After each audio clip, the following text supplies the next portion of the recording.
মৃত্যু এক অনিবার্য সত্য। তবুও মৃত্যুকে ফাঁকি দিতে যুগে যুগে মানুষ কত কিছুই না করেছে।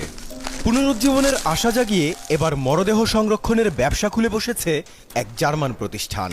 তাদের দাবি $2 লাখ খরচে মিলবে দ্বিতীয় জীবনের সুযোগ। কিন্তু তারা এই কাজটি কিভাবে করবে?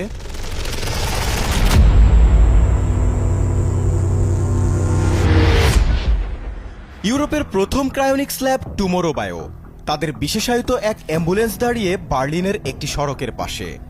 উদ্দেশ্য একটা ফোন কলের, সাথে সাথেই ছুটবে লাশের খোঁজে। ল্যাবে আনার আগেই গাড়িতেই চলবে হিমায়িতকরণ আর ধোয়া মোছার কাজ।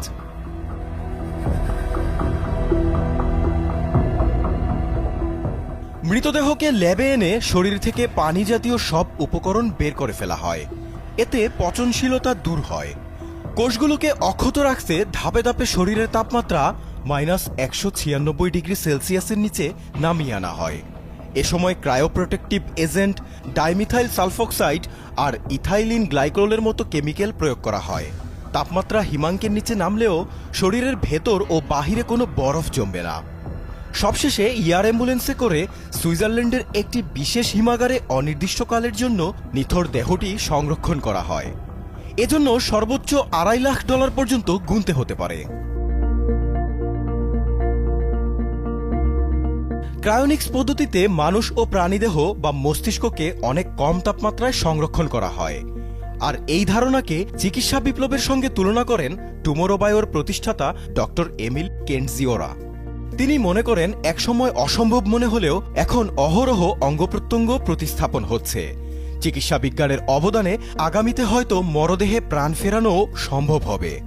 তাই অক্ষতভাবে দেহ সংরক্ষণ করা সবচেয়ে জরুরি।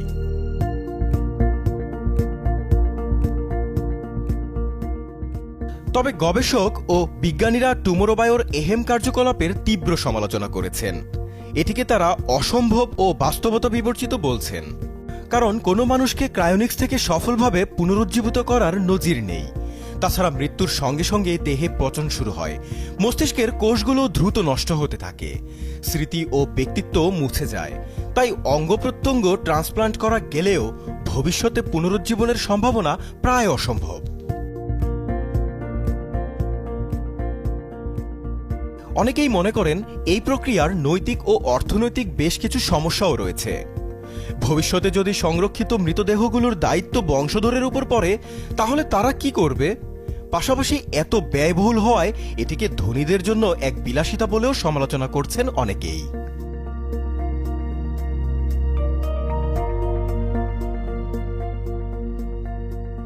তবে সমালোচক ও বিজ্ঞানীদের সংশয়কে বুড়ো আঙুল দেখানো লোকের সংখ্যাও কিন্তু নেহাত কম নয়।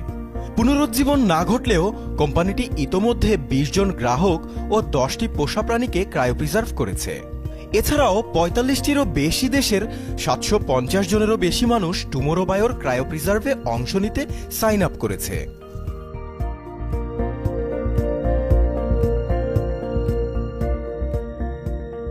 ক্রায়োনিক্সের সমর্থকরা বিষয়টিকে ঝুঁকি হিসেবে দেখলেও সম্ভাব্য সুফলকে অগ্রাহ্য করতে কিন্তু একদমই ইচ্ছুক নন।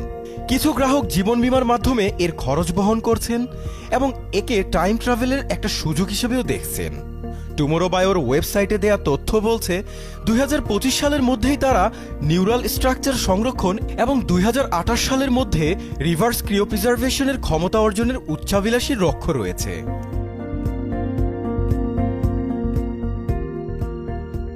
ক্রায়োনিক্স এখনও একটি অনুমান নির্ভর বিজ্ঞান, তাই এটি এখনও নিশ্চিত নয় যে ক্রায়োনিক্স পদ্ধতি সত্যিই মানুষকে দ্বিতীয় জীবন দিতে পারবে নাকি এটি চির অধরা এক স্বপ্ন হয়েই থাকবে। জাকারিয়া হোসাইন, যমুনা নিউজ।